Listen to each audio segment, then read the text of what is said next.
स्वयंपाक बनवायचा कंटाळा आलाय, कडकडीत भूक लागलीये, पोट भरेल असं काहीतरी खायला हवं. अशा वेळी ही दलिया मसाला खिचडी नक्की ट्राय करा. नमस्कार मंडळी, स्वागत आहे आपलं रियाज रेसिपी मराठीमध्ये. चला तर मग रेसिपीला सुरुवात करूयात.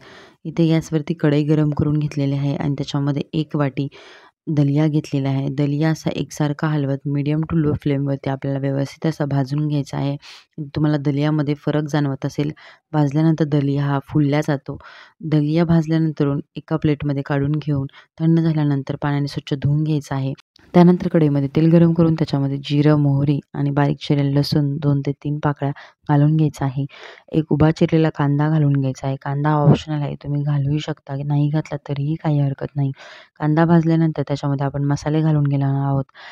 कांदा भाजल्यानंतर त्याच कढईमध्ये एका बाजूला करून घ्यायचा आहे आणि तेलामध्ये 2 हिरव्या मिरच्या मधोमध चिरलेल्या टाकून भाजून घ्यायच्या आहेत. हिरव्या मिरच्या भाजल्यानंतर त्याच्यामध्ये आपण मसाले ॲड करणार आहोत. त्याच्यामध्ये 1 चमचा धना पावडर, 1 चमचा जिरा पावडर, 1 चमचा लाल मिरची पावडर, पाव चमचा हळद आणि 1 चमचा सब्जी मसाला आपण याच्यामध्ये घालून घेणार आहोत. मसाले घातल्यानंतर तुमच्याकडे ज्या भाज्या अवेलेबल असतील त्या याच्यामध्ये घालून घ्यायच्या आहेत. इथे मी फ्लॉवर, बटाटा, वाटाणा, टोमॅटो, गाजर या भाज्या चिरून स्वच्छ धुवून याच्यामध्ये घालून घ्यायच्या आहेत. व्यवस्थित असं मसाल्यांसोबत परतून घ्यायचं आहे. भाज्या ह्या ऑप्शनल आहेत, तुमच्या आवडीनुसार किंवा घरामध्ये ज्या अवेलेबल असतील त्या तुम्ही इथे घालून घेऊ शकता. भाज्या घातल्यानंतर थोडंसं मीठ घालून व्यवस्थित असं परतून घ्यायचं आहे. भाज्या व्यवस्थित परतून त्याच्यावरती झाकून ठेवून 1 2 ते 3 मिनिटं एक वाफ काढून घ्यायची आहे, जेणेकरून भाज्या आपल्या नरम होतील आणि दलियासोबत शिजल्या जातील. इथे बघू शकता आपण झाकण ठेवून एक वाफ काढून घेणार आहोत. रात्रीच्या जेवणातही तुम्ही दलिया मसाला खिचडी आरामशीर बनवू शकता. याच्यामध्ये भरपूर प्रमाणामध्ये भाज्यांचा वापर केलेला आहे, त्याच्यामुळे एका प्लेटमध्येही पोट भरेल. इथे बघू शकता आपल्या भाज्या पूर्ण अशा मिक्स करून घ्यायच्या आहेत. त्याच्यानंतर 2 चमचे मूग डाळ स्वच्छ धुवून घेतलेली आहे, ती मूग डाळ याच्यामध्ये घालून घ्यायची आहे. मूग डाळ घातल्यानंतर आपण दलिया जो धुवून घेतलेला होता तो दलिया याच्यामध्ये मिक्स करून घेणार आहोत. इथे मी 1 वाटी दलिया घेतलेला होता, त्याच्यासाठी मला 4 ते 4.5 वाटी पाणी लागलेलं आहे. इथे बघू शकता आपण दलिया घालून घेणार आहोत. दलियाच्या आकारानुसार पाण्याची क्वांटिटी कमी जास्त होऊ शकते किंवा तुमच्या आवडीनुसारही. तुम्हाला जर का पातळ खिचडी आवडत असेल तर तुम्ही पाण्याची क्वांटिटी तुमच्या गरजेनुसार वाढवू शकता.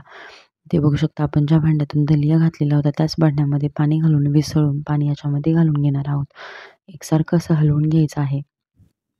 त्यानंतर अर्धा चमचा मीठ घालून घ्यायचं आहे. याच्या आधी आपण भाज्या शिजताना मीठ घातलेलं होतं, त्यामुळे मिठाचं प्रमाण हे जेमतेम असावं.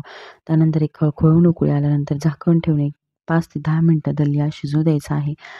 ते 5 मिनिटानंतर झाकण काढून दलिया एकदा हलवून घ्यायचा आहे. दलिया शिजला आहे की नाही त्याच्यावरती तुम्ही पाण्याची कन्सिस्टन्सी ॲडजस्ट करू शकता.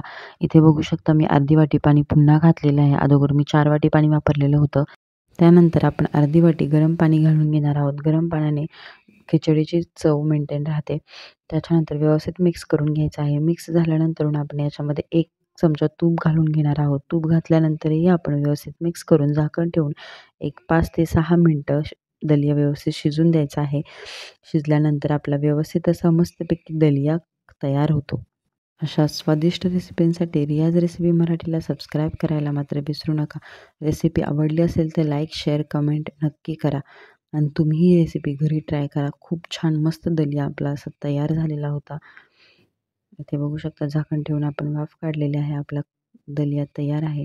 पुन्हा दलिया एकसारखा हलवून असा प्लेटमध्ये सर्व्ह करायचा आहे. अगदी कमीत कमी वेळामध्ये झटपट बनवून तयार होणारी दलिया मसाला खिचडी आपली तयार आहे. असं अगदी संध्याकाळच्या जेवणामध्ये जरी तुम्ही बनवले तरी एका प्लेटमध्ये पोट भरेल. याच्यासोबत पापड असेल तर आणखीन काय हवं मग.